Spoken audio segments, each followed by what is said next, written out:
On utilise des détenus, mais aussi des malades. Dans certains hôpitaux, on oriente des patients dans des services financés par la CIA. Celle-ci fait des expériences sur la manipulation mentale. Elles sont sans limite. En 1965, Karen Wetmore a seulement 13 ans lorsqu'elle est admise à l'hôpital du Vermont. Elle y fera plusieurs séjours jusqu'à sa majorité. Elle souffre de dépression sévère après avoir subi des actes de pédophilie de la part d'un voisin. Internée contre son gré, on la coupe de tout contact avec sa famille, en expliquant que c'est pour son bien. La CIA était surtout en quête d'enfants âgés entre 13 et 18 ans. Ils voulaient leur modifier la personnalité. On se sentait dans un état d'abandon total. Vous êtes là, attaché, enfermé dans cette pièce, et qu'importe si vous criez, qu'importe ce que vous dites, personne ne viendra à votre secours. C'est vraiment quelque chose qui vous traumatise à vie. Les médecins s'acharnent sur Karen. Ils veulent lui effacer la mémoire et en faire un robot à leur merci. Il faudra 30 ans de lutte devant les tribunaux pour que Karen obtienne son dossier médical. Elle y découvre la violence des traitements qu'elle a subis.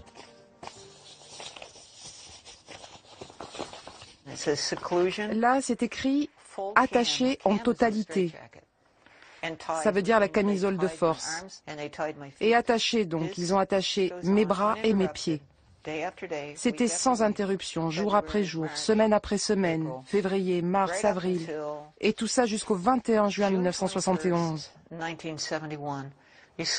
Vous dormez sur le sol, sans couverture ni quoi que ce soit, et mes bras étaient attachés comme ça dans mon dos. Ça, je m'en souviens bien, c'est très douloureux. Ça vous tire sur la nuque, ça vous tire sur les épaules, et pas moyen de s'échapper. Ça rend fou, totalement fou. Et j'étais toute nue.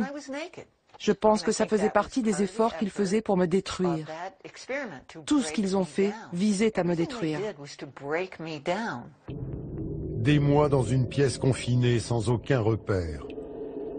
Période pendant laquelle ses bourreaux vont lui administrer toutes sortes de drogues, et même des électrochocs à des doses inhumaines.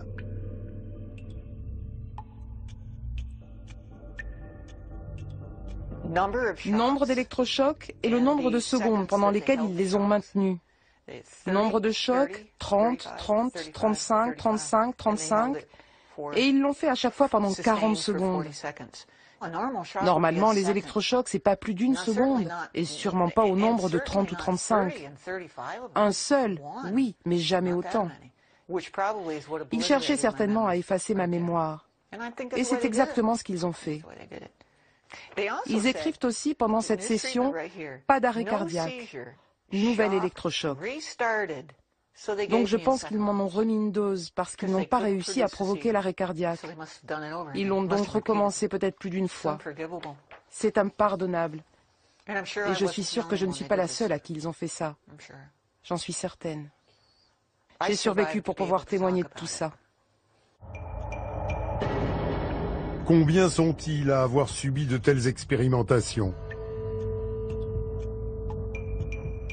À Montréal, au Canada, la CIA va se servir d'un psychiatre de renommée mondiale pour monter une véritable usine à cobayes au sein de l'Allen Memorial, le département psychiatrique de l'université McGill.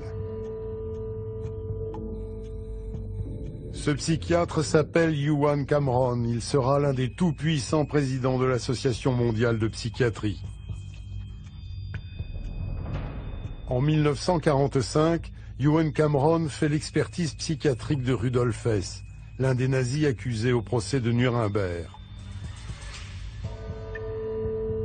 En 1957, la CIA le recrute pour son programme MK-Ultra.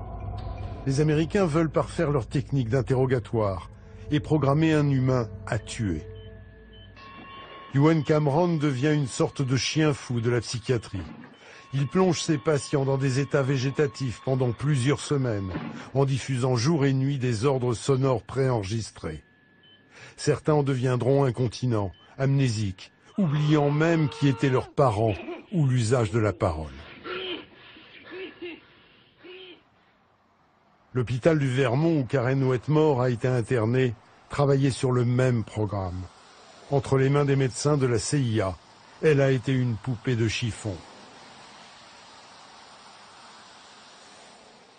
Ils ont utilisé des drogues comme le LSD, les électrochocs et aussi des électrochocs chimiques comme le métrazole qu'on m'a administré en 1971.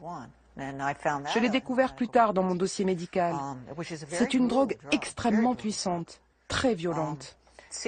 La CIA elle-même disait que c'était une drogue insoutenable, physiquement et psychologiquement insoutenable. J'ai d'ailleurs retrouvé un document de la CIA qui dit qu'elle était utilisée par les soviétiques sur les prisonniers de guerre et que ceux-ci étaient prêts à dire ou à faire n'importe quoi pour éviter une seconde dose. Quelle drogue formidable!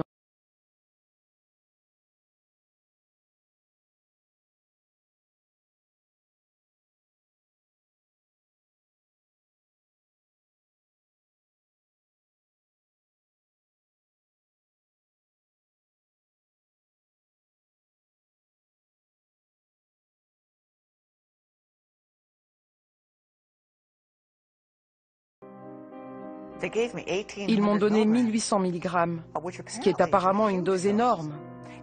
Et cette nuit-là, je me suis plainte d'entendre des voix d'hommes dans ma tête qui me tourmentaient et m'obsédaient.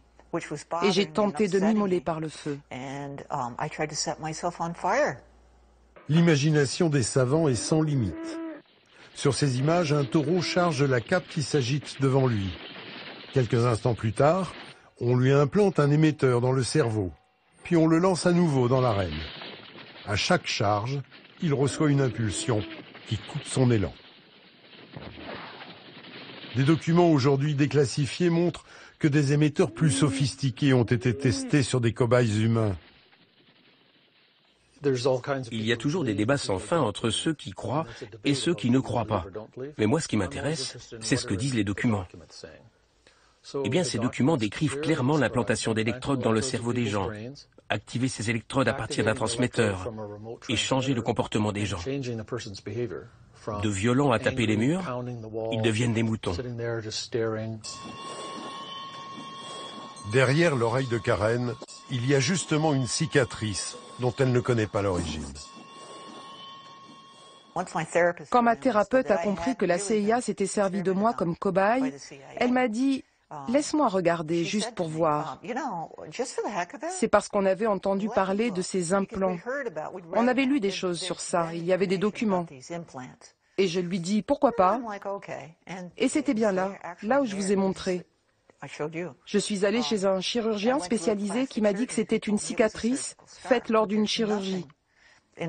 Il n'y a pourtant rien dans mon dossier médical qui parle de problème ou de quoi que ce soit dans mon oreille droite. On ne parle ni d'incision ni d'opération effectuée à cet endroit. Et pourtant c'est bien là. Pour ce qu'elle a subi, Karen a été indemnisée par le gouvernement américain. Mais tout comme les rares victimes qui ont osé élever la voix, pendant longtemps, elle a été prise pour folle.